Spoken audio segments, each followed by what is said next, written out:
Bonjour, Présentez-vous. alors, je m'appelle Jean-Sébastien Guichawa, je suis le commissaire général de Rétromobile depuis 4 ans. J'ai un parcours plutôt lié à l'automobile, l'industrie automobile. J'ai travaillé pour Renault, pour Citroën en Allemagne, Mercedes au marketing et écoutez, je suis passionné de belles histoires. Et donc voilà, je suis arrivé il y a une dizaine d'années dans le milieu des salons et donc François Melcion, directeur historique du salon, est parti après 40 années de bons et loyaux services. Et donc j'ai pu avoir la chance de lui succéder. Et donc le véhicule de collection, c'est mon quotidien. Il est resté encore conseiller pour moi, c'est important d'avoir l'expérience. Après plus de 40 ans de vie consacrée aux véhicules de collection et à Rétromobile. Donc moi ça fait 4 ans, mais 4 ans où je vis un pur bonheur au quotidien.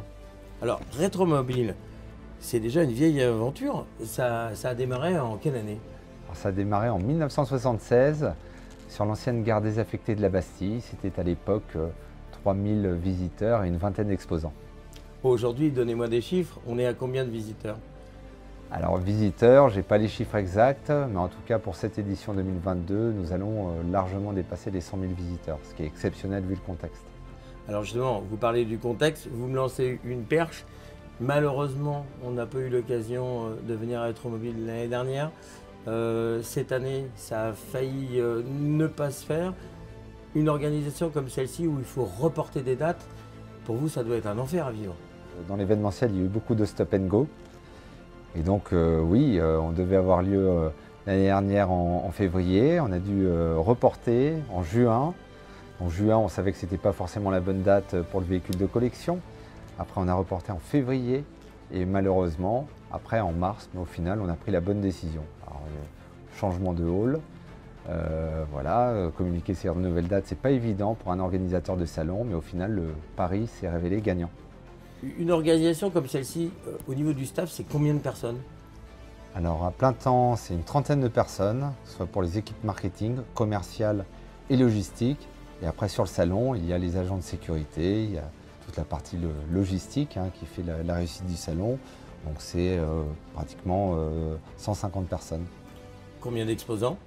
En moyenne par rapport à il y a 2 ans et maintenant?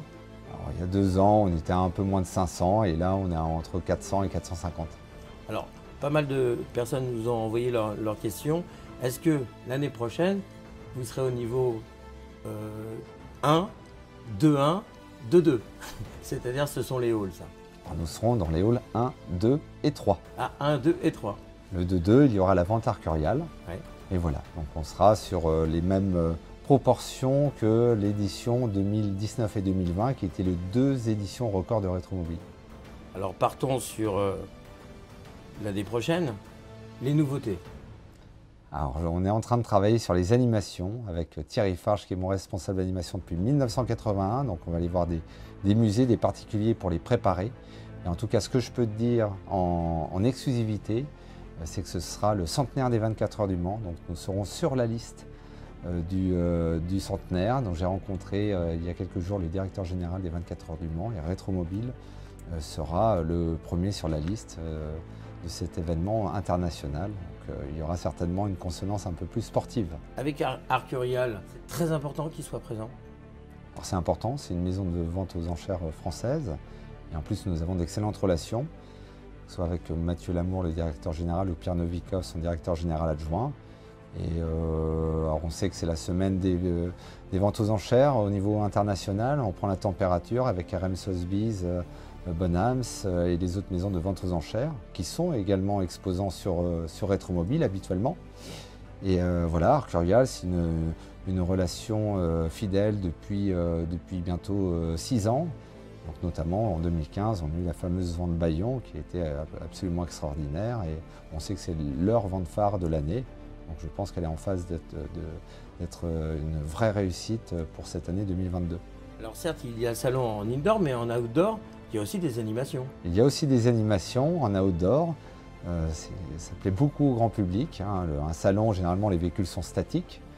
Mais là, ils ont besoin de sentir les odeurs, d'entendre du bruit. Donc, notamment, on a un partenariat avec le Club des Tough Tough Ça peut faire sourire, mais c'est important en tout cas d'avoir la genèse de l'automobile en démonstration. Donc là, cette année, nous avons la marque Darracq. Et donc pour le plus grand plaisir des visiteurs, ils ont la possibilité d'être, non pas au volant, mais d'être passagers de ces véhicules. On a un espace pour faire rouler les voitures. Et également, il y a le Fardier de Cugnot qui est en démonstration, donc le premier véhicule automobile au monde. Alors c'est une réplique, mais c'est absolument incroyable de le voir fonctionner, 1769 sous Louis XV, donc qui est mis en démonstration et on a la possibilité de monter dessus. Et également, on a une autre démonstration de chars, notamment, c'est un char français, la MX-10 de 1979, et avec ce partenariat avec les musées de Saumur, et les gens sont absolument impressionnés de voir un peu comment ça fonctionne. C'est très important, les animations dynamiques sur Rétromobile. Vous m'avez parlé de Rétromobile à l'international. Effectivement, à l'international, on a des velléités de développer peut-être un salon aux États-Unis.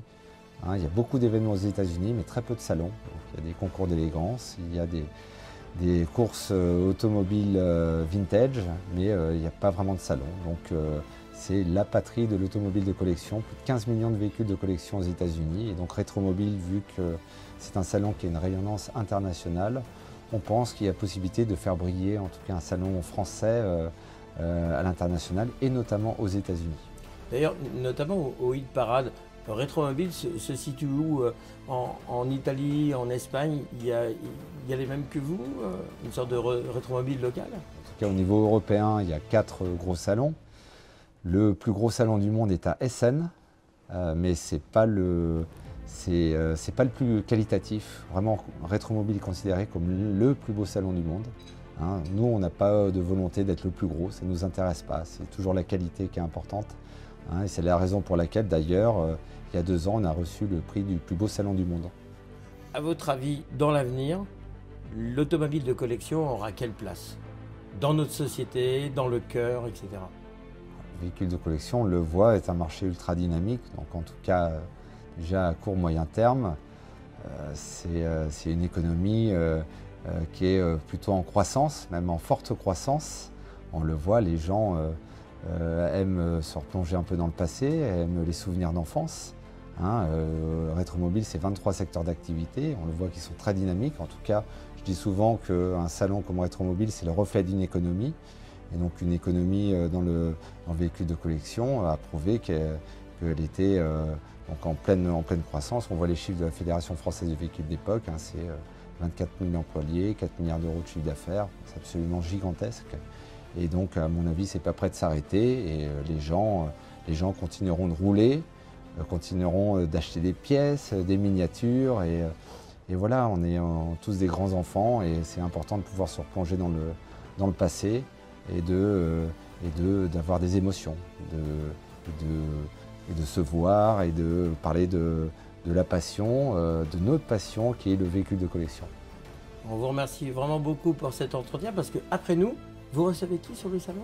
Alors je reçois Luca Di Meo, le président, directeur général de Renault, qui a l'immense